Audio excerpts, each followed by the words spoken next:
the first time that you met Indira Gandhi, do you remember it? Absolutely, and very well. She was in London on the way back from New York. I think she had gone for the opening of the Nehru exhibition in New York.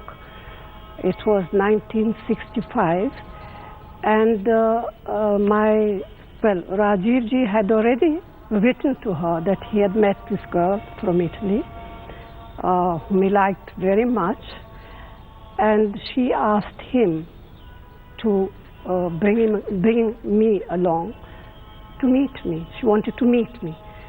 So a date was decided, and from Cambridge, Rajiv ji drove me down, and just a little while before we enter the city, I got cold feet, and I said, no, I cannot meet your mother, I will not. And I didn't. She was already Prime Minister at the time? No. She hadn't This become was Prime Minister. 1965. So it was just before she became Prime Minister? Yes. So then he had to excuse himself and say to his mother that he couldn't take me, that he had to change the time. And then the next day, I finally said, yes, I will. Okay, I will. I will meet your mother. Why were you frightened of meeting Mrs. Indira Gandhi? I suppose, you know, mother-in-laws are rather frightening figures, especially even more so mother-in-laws to be, possibly to be at that stage. And then when I saw her and when I met her, she was staying at the High Commissioner's place. I was, of course, terribly nervous, but pleasantly surprised because she was perfectly natural. I was a little, as I said, nervous. I couldn't speak English very well, very much at that time. And so she conversed with me in French. And when she obviously saw that I was terribly nervous, she told me, don't be afraid. I was young too and in love, and I understand you. That's absolutely... That bowled you over? Completely. So the first conversation between Indira Gandhi and Sonia Gandhi was in French? Yes. And she bowled you over. That's the quality that then appealed to you, the ability that she had to reach out to you, even though you came, in a sense, from a different culture, and she made you feel at home almost instantly. Absolutely. In fact, I came from a completely different culture, completely different background, and when it was decided, it was a bit of a longish process because then after I met her, a few months later, Rajiv ji returned to India, and before returning to India, he came to meet my father and asked him if he would agree to his daughter marrying him. Then we were away from each other for about a year, and my father sort of relented. He saw Rajiv and he said, I know this man is a good man. But he was more worried about his daughter because he felt that going so far away to a place completely different with different customs, he felt that perhaps I would not be able to get used to these new ways. So he agreed to give me a return ticket to India and back. I was supposed to stay for 2 weeks and see for myself. But then my mother-in-law felt, in fact, she spoke to the two of us. She said, well, if you have decided, if you are sure that you love each other, then it's better if you go ahead and get married. By then she was Prime Minister? That was, yes. By then she was. So she was Prime Minister. So that was actually... Did she, when you came to India for the first time and lived with Mrs. Gandhi, what was she like at home? First I lived with Mrs. Bachchan till my engagement and marriage, and then of course I moved to Safdarjung Road, where I lived with my mother-in-law. What was Indira Gandhi like at home? Because the outside world saw Indira Gandhi as this tough, Some even said dictatorial woman. What was she like at home? Completely the opposite. Completely the opposite at home? Completely the opposite, yes, she was. Give me an example of what was she like at home. I mean, was she someone who... Well, she was I thought she was the lady of the house.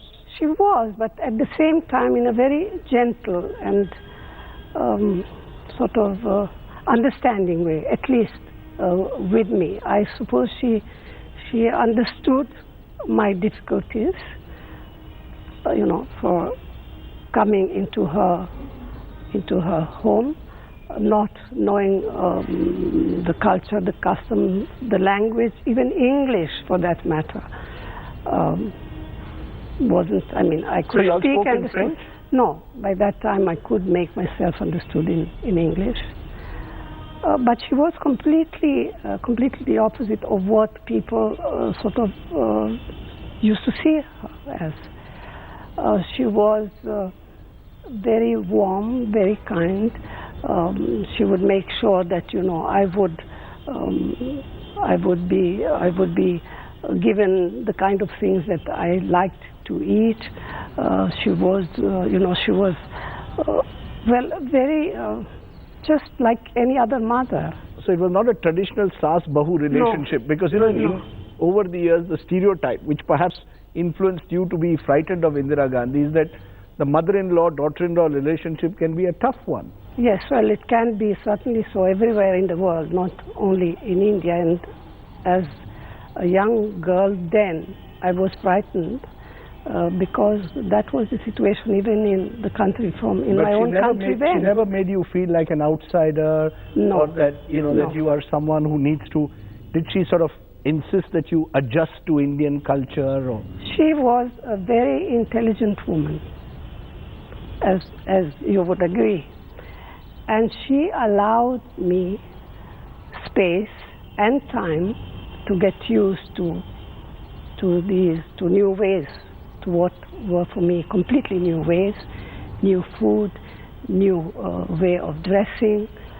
So she allowed me the space. Of course, I mean, occasionally she would say, well, maybe, you know, perhaps instead of this, that. But always in a manner which would make me want to do so, rather than force me. Because I was told she kept a very, very good table. She was very clear about what people should have for lunch, for dinner. Indira Gandhi, as you say, outside the world of politics, was very much a homemaker.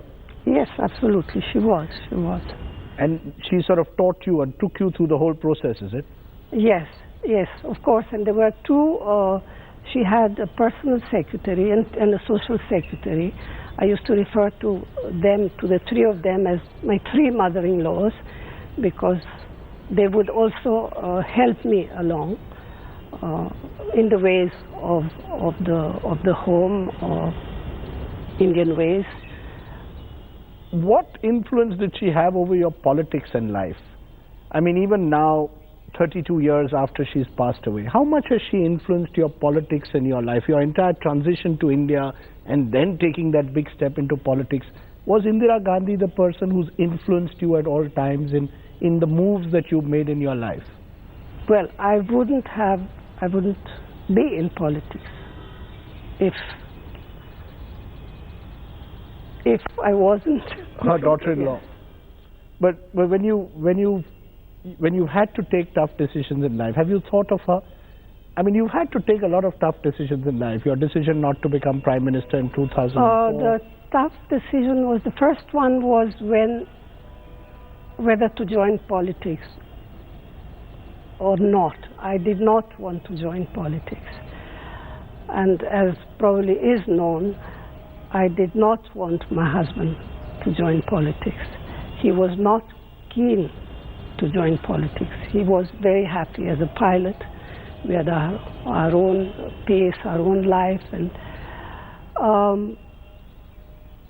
but it's precisely because of a certain duty that I felt towards my mother-in-law and my husband, because I saw them struggle, work day and night to uphold certain values, certain principles. And when it came to my call, I felt that I was being cowardly not to respond to them. So you don't hold it against your mother-in-law sometimes that she virtually, as you say, forced your husband to join politics. You had to enter politics perhaps against your initial instincts because there was this image of Indira Gandhi, or the duty that you saw towards Mrs. Gandhi, that she saw politics almost as a duty and therefore virtually pushed her family members into politics. I don't think she pushed any member of her family to join politics. But I think she brought up her sons in a manner in which they appreciated, they understood the kind of work, the kind of, in a way, sacrifice she had done to uphold certain values. Because I think she herself did not want to be in politics. Perhaps this is something that very few know. She didn't want to be in politics? She was not terribly keen to be in politics. But once she was in politics, she was the ultimate power politician. So it seemed almost to the outside world that she was made for politics, that Indira Gandhi was made for politics. You're telling me today that you believe Indira Gandhi's instincts were not to join politics. That's my belief. I may be wrong. There is some evidence to that she had in the mid-60s even planned to go and live in England for a while. Well, as I said, that is my belief. I think left to herself, she would have chosen a normal... So she also saw a sense of duty to Jawaharlal Nehru in a sense? Or to I will country. Always say to her country, to the people of the country. You think that was her thing, a sense of duty to the country? Without doubt whatsoever. The reason I'm asking you this is the one criticism that has always been made against Indira Gandhi. It's made against you. It's been made against the Gandhi family. It's promoting dynasty.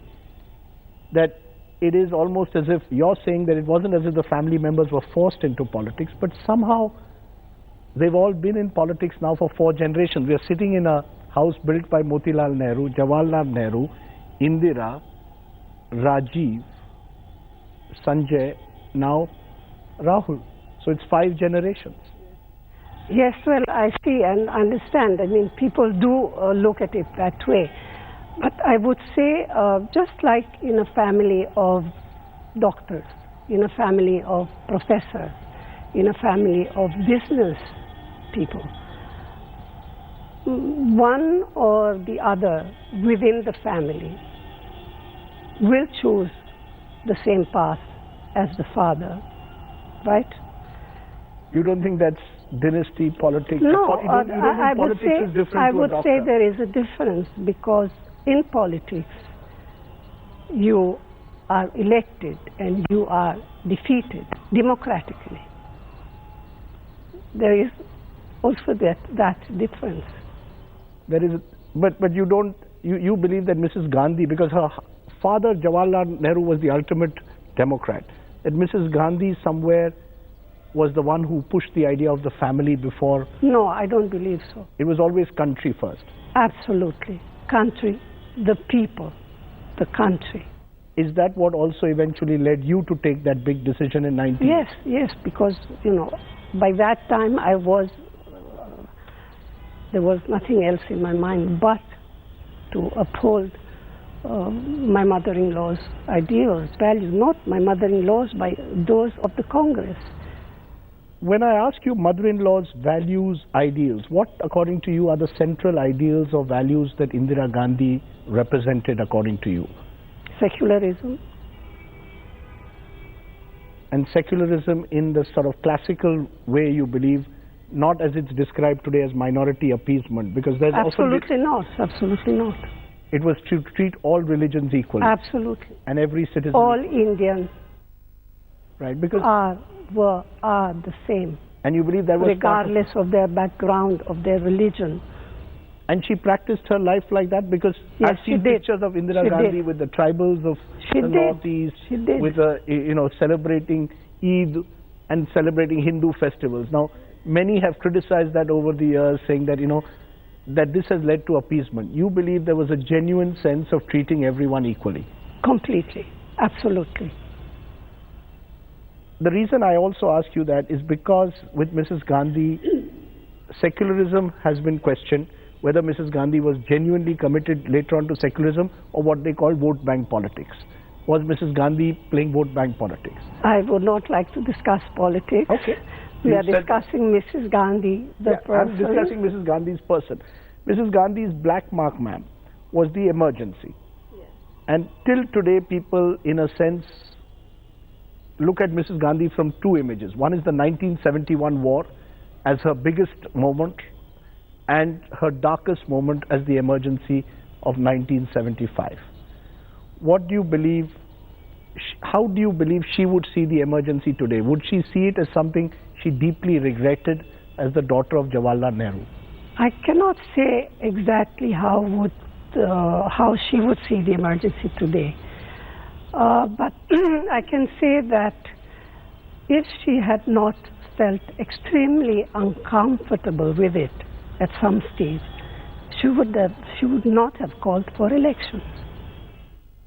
Right? That's true. In 77, she did take that big decision to revoke the emergency and hold an election that she lost.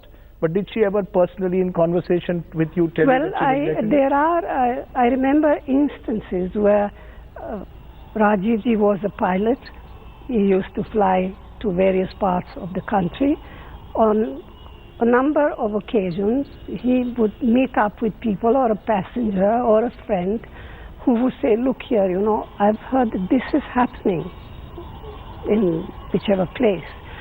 And he would tell his mother, and I could see that she would take it and she would listen to it and she would think about it. But she never openly ever told you, Sonia, I will write it in my own book. That's what I'm wondering. Are you going to? Yeah, because you should. You should. Nobody knows Indira Gandhi. If and when. If and when. I thought it's about when more than if.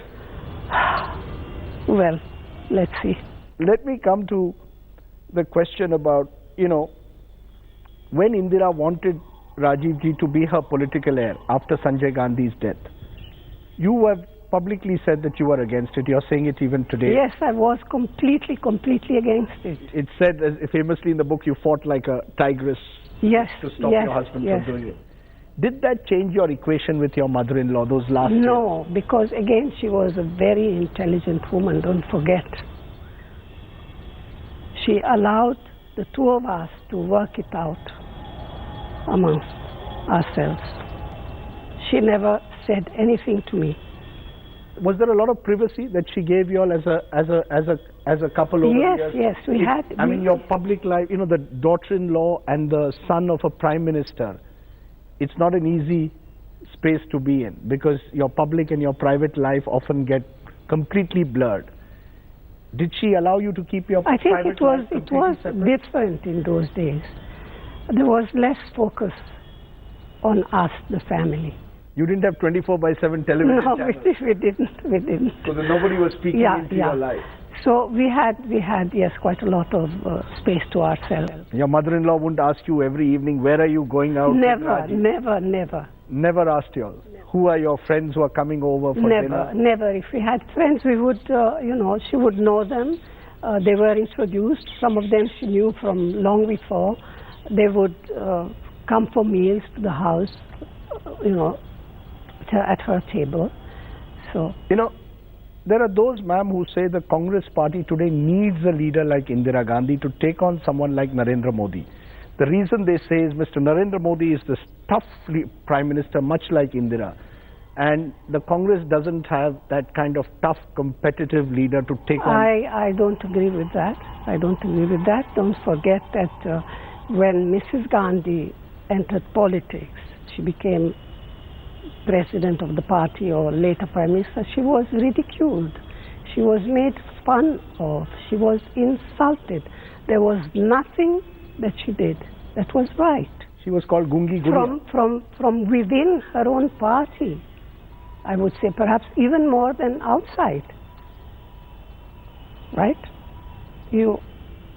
And you believe that she was able to overcome that? She was able to overcome that. She did overcome that. I'm just wondering whether that's something you learned from Mrs. Gandhi, because there is this fighting spirit that we've seen in Sonia Gandhi from time to time. Is that something you learned from your mother-in-law? Because you were attacked, viciously attacked. Yes. Today Rahul is also attacked. Absolutely. Yes. Does the family take, in a sense, confidence from what Indira Gandhi was, or do you believe the world has changed? You need to be more competitive now than even in the 1960s and 70s when the Congress was the dominant party. You didn't have a leader like Mr. Modi to take on then, that Mrs. Gandhi had. You know, every sort of era in politics or in history has its own problem, its own leaders or its own opposition. No, I think the Congress party is taking on the present dispensation. But did you take inspiration from Mrs. Gandhi, from what she went through? Maybe subconsciously I did. I can't say that I sort of studied her, what she did or no. I never did. Subconsciously, I guess one imbibes, like in any other family. As I said, I don't know. And you think your children also? Because now today when you say that they can take on, you think they have that spirit? You absolutely. think it's not true that Rahul and Priyanka have had more sheltered lives, unlike your mother-in-law who went through the freedom movement? Not at all. So they can take on the likes of Mr. Absolutely, absolutely. So much more is expected of us because we have a certain surname, because we belong to a certain family, and we sort of gather some sort of inner strength to make it possible for us to face such things. So you don't sort of, I know this is a political question, but you don't sort of see the Congress as a party which in Mrs. Gandhi's time was the dominant party of the country. Now you have to come up from 44 seats. You don't think that it's all... I think that it is absolutely possible. Not only it is possible, we will come up from 44 seats to the seats needed to have strength, full strength in power. You will come back to power, you believe? Absolutely. In politics, you win, you lose. You come up in power, you go down. It's part of life, in every sphere of life. The reason do you get troubled when people ask you, when political observers or people write, or BJP leaders say, Narendra Modi is like Indira Gandhi, he's the, that power politician? Does that trouble you? It doesn't trouble me because I don't believe in it at all. I have my own very clear view. There is no comparison. There is no comparison? Absolutely not. Absolutely not. As a power politician? Absolutely not. Let me ask you a question that many also ask. Priyanka Gandhi, your daughter, is supposed to resemble Indira Gandhi.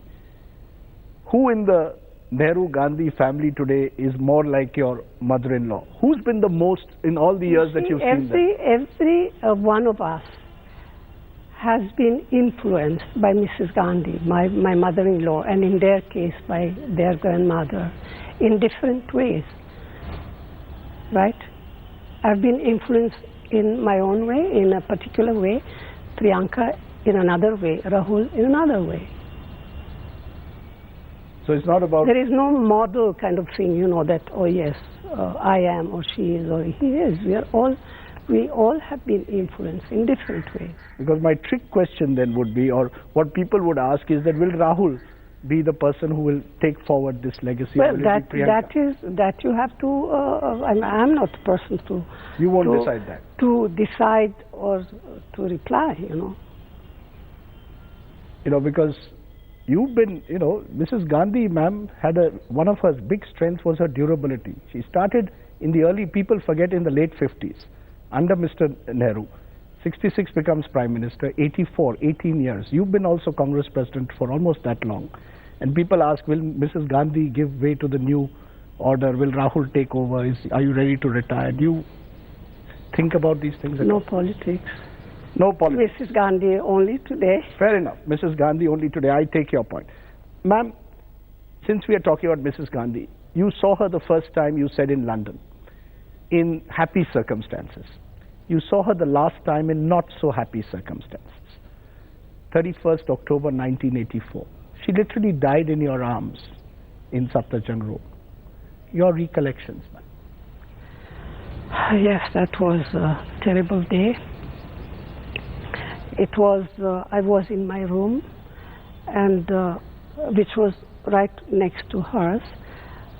She was preparing to go for an interview, and I heard some noises. Diwali had just been, and sometimes, you know, Diwali sort of carries on a few days later, and I heard these noises, and I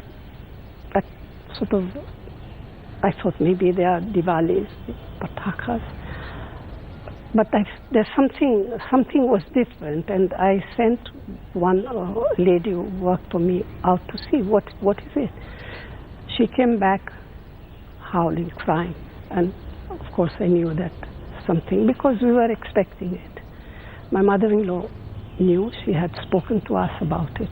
She had given instructions. She had spoken to Rahul in particular. And I ran out, and I saw her, well, she body riddled with bullets, and we took her to the hospital, which was again a terrible sort of, because there was no ambulance, nothing, so she was placed in the ambassador in the back seat, and I was sitting with her in my arms, and there was a lot of traffic. Anyway, slowly we reached the hospital, and that. Did it take you a long time to come to terms with what had happened to your mother-in-law? Yes, it was a terrible blow for me. It was a terrible blow, of course, for Rajiji, for Rahul and Priyanka, for all of us. How do you assess, ma'am, her contribution to the country? As you said, you believe above all else, was committed to the idea of India and country above all else. If today, as we sit here in Swaraj Bhavan, you were to assess Mrs. Gandhi's greatest contribution to this country, her greatest year is now beginning. There's an exhibition in her name which is going to travel across the country. I would put it in these words. Her greatest contribution is her loyalty and devotion to the people of India. Because from that flow, you know, everything else what was this special? Flowed. Yeah, what was this special connect that she seemed to have? She could, you know, Pranab Mukherjee, the president, she told me. identified with them. There was something about her, her deep compassion, which people, you know, very few people talk about. President Pranab Mukherjee told me something interesting. He said that if you have a political meeting in Lapland, in the Arctic Circle, Indira Gandhi and the Pope will be the only two people to attract an audience even there. Well, I don't know about that. But she had some kind of connect with the average person. She definitely had. She definitely had. Did she ever talk about it to you, about this special relationship that she had with the people of this country?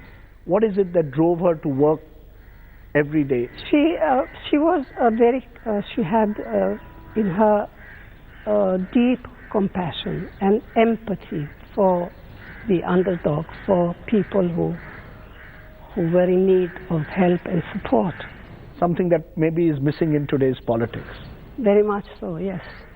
The reason I ask you this is because she also was the first, you know, an Indian woman in 1966 to become the Prime Minister of the country. America couldn't produce a president in 2016 who was a woman. The fact that she was a woman, did that in any way, you think, did you see that side of her? Was she proud of her sort of almost feminist? Was she ever a feminist, or was she, as someone once put it, the only man in her cabinet? Did she ever, the fact that she was a woman Prime Minister with all the men around her at that time, we were still a very male-dominated society. Did that affect Mrs. Gandhi in any way, influence her decisions, make her tougher maybe? I don't think so. In fact, I think she did say somewhere, I seem to remember, that she never felt that she was a woman amongst all these colleagues of her. She always felt an equal to them. You know, I asked you about her darker moment, which was the emergency, but possibly her greatest triumph was 71 and the war and the victory over Bangladesh. Did it change her in any way at that time? You know, do you remember that period and Mrs. Gandhi in that period? Was she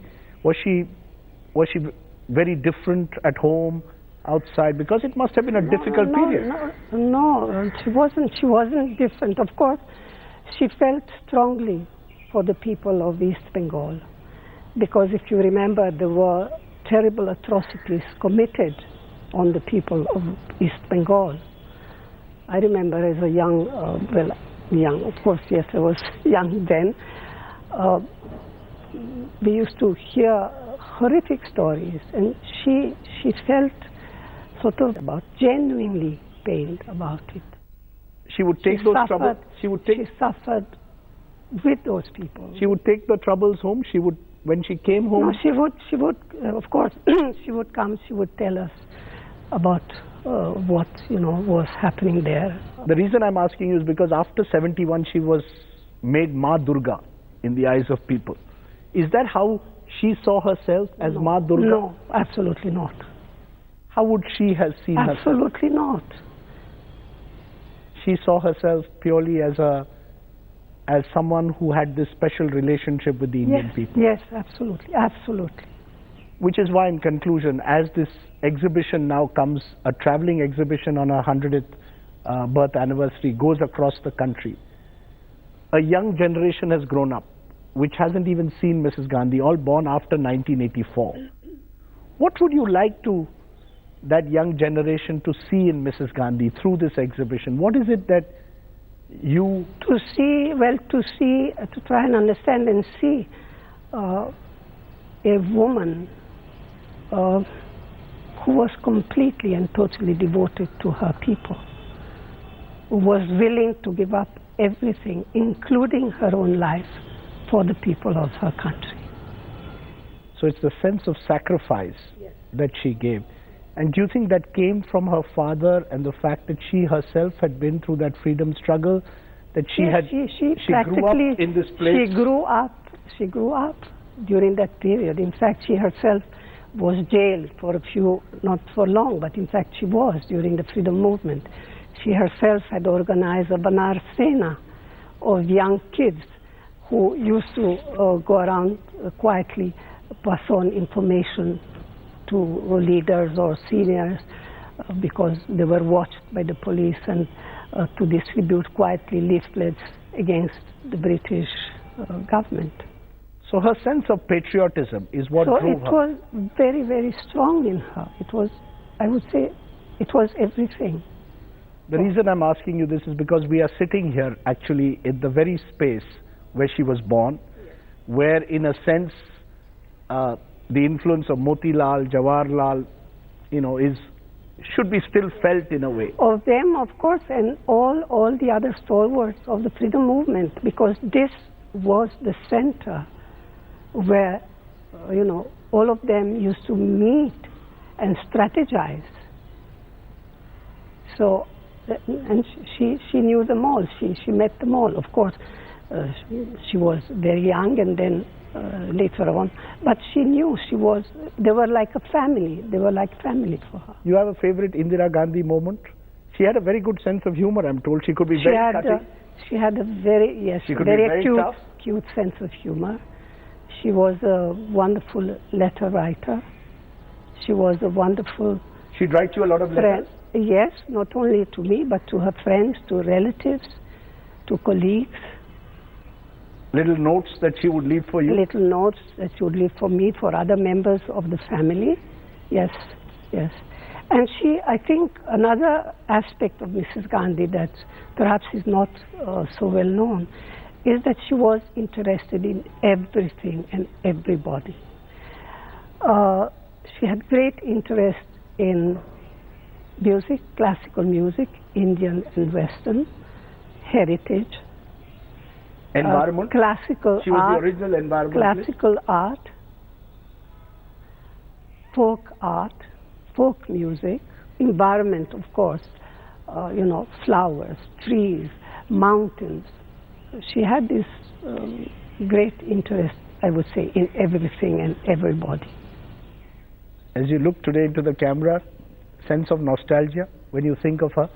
I can see your eyes sometimes well up when you think of your mother. Of course, we still miss her, yes, we do.